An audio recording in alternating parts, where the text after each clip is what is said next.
Hey folks, hope everybody's doing well. Chuck Long here with the Arkansas Game and Fish Commission. As I was growing up, one of my fondest memories was going fishing, as many of you know. And in doing that, one of the things that I always enjoyed was going out and gathering bait. My grandmother was a big part of that. As she would take me out, we'd go out in the chicken pen or in the garden, and we'd take a shovel and turn over boards, and we'd dig worms and find worms to use. Most time that was pretty successful. Sometimes we couldn't find worms that way, so we'd have to find another way to get them. We'd go to the bait shop. Now, back then, when you went to a bait shop, in a lot of cases, worms were not pre-packaged. We didn't go in and ask for a box of worms. We'd go in and the guy would take you, he'd somewhere in the bait shop, he'd have a trough, you typically a wooden trough, filled with dirt and covered with leaves, and he'd rake the leaves back, and you tell him how many worms you wanted, and you could get worms that way. Nowadays, we do have it's mostly pre-packaged. So most of our worms, you go to Walmart or you go to a bait shop, and you're going to buy these pre-packaged worms. Now, these are great, work fine, but a lot of times that's a little bit inconvenient to have to go buy bait and go get it, bring it back home. Maybe you're not going to Walmart. Maybe you get a chance to go fishing all of a sudden. So today, we're going to take a look at how to fix up just a basic worm bed at home so you are ready to go fishing at a moment's notice. Now, the other night, I was able to go out and gather some really nice worms out in the yard after a rain. And we're going to show you how I put together just a basic worm bed to keep these worms so they're readily available for me when I get ready to go fishing. Hope y'all enjoy this, and it'll be something you can use later. Thank y'all for watching. I'm just using a plastic tote just to make sure has not had any kind of insecticide or anything like that in it. This is a little bit dirty. It's been used for something else, but nothing that would impact our worms. I do like to use a tote that's not clear. Worms like darkness. Remember that.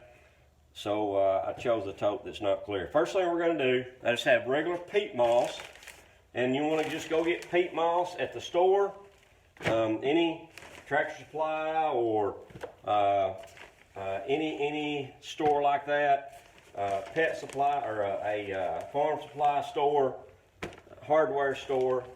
Probably this time of year especially, you can find peat moss.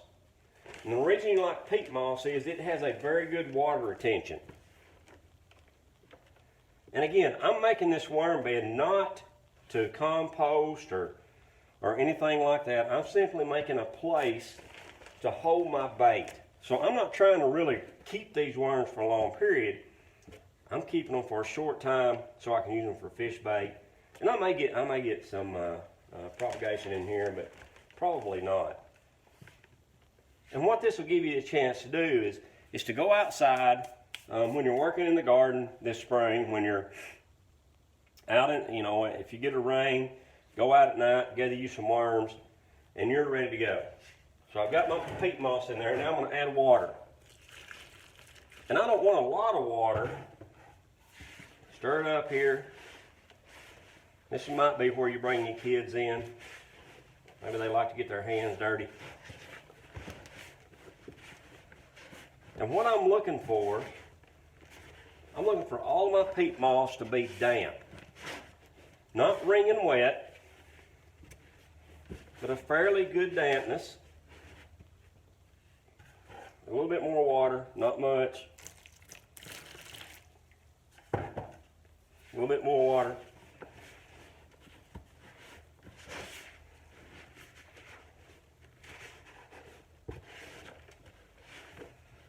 And how do you tell if it's damp enough? Just by feel, really. One way you can tell, if your peat moss clumps real good, that's going to tell you you're in pretty good shape. And again, in a plastic container, I don't want it too wet because there's nowhere for my water to go. All right, so I've got my peat moss ready. Now, my next step, I'm going to add some newspaper. Now, this is just shredded up newspaper. The worms will eat this. It also provides a place for them to crawl through. And you see I've got it wetted. That's another reason I don't want my peat moss too wet. And I'm just going to scatter it through my through my bed here across the top. Next, right here, I've got some cardboard. Great way to recycle. And I'm just going to lay it, it's going to be our covering. Again, worms like darkness. And this will also hold our moisture in.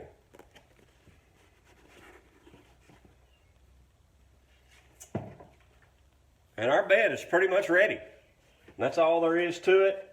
And again, I'm not trying to propagate worms really. I'm just trying to hold them, not trying to compost. I'm just trying to hold them. Here's a few of the worms that I've had. And you can see I've had these for several weeks, couple of weeks. Very healthy. Very nice looking worms. I caught these out in the yard. The great thing, they're not temperature dependent. You do want them to stay under about 80 degrees. And put them in your bed and let them do their thing. They'll dig in there.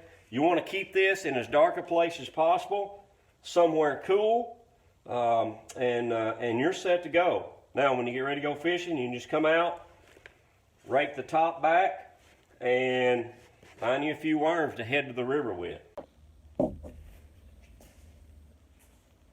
I just want to take a quick look here at the worm bed that I did a few weeks ago.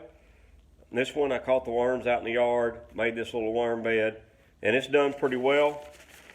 Take out our cardboard, our newspaper, and I've got a little bit of shredded up newspaper in here, a few potato peels, some leaf litter, and my spangle moss.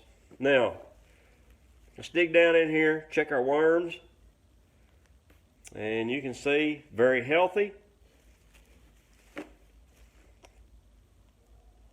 Got several here, real quick, easy pickings, and in just a minute, I'm ready to go to the river and turn these in, hopefully into a few catfish or maybe some red ear sunfish or some bluegill, maybe some trout, whatever you want to go try to catch.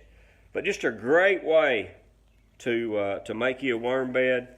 And to have some bait at a moment's notice.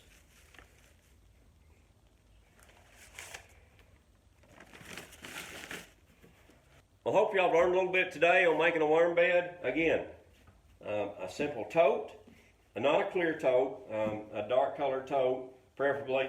Peat moss, cardboard, shredded newspaper, and a little bit of water, and you've got the makings for a nice worm bed.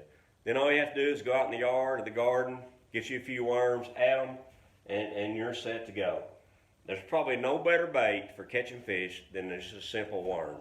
It'll catch anything in Arkansas or anywhere for that matter, from bluegill to flathead catfish and everything in between. It's probably the most versatile bait we have. So hopefully you'll put this to use, and then take the worms you get, raise them up, take them out to the creek bank, the ditch bank, get out in the boat, catch you a few fish. Hope to see you out there fishing, and good luck to you. Thanks for watching.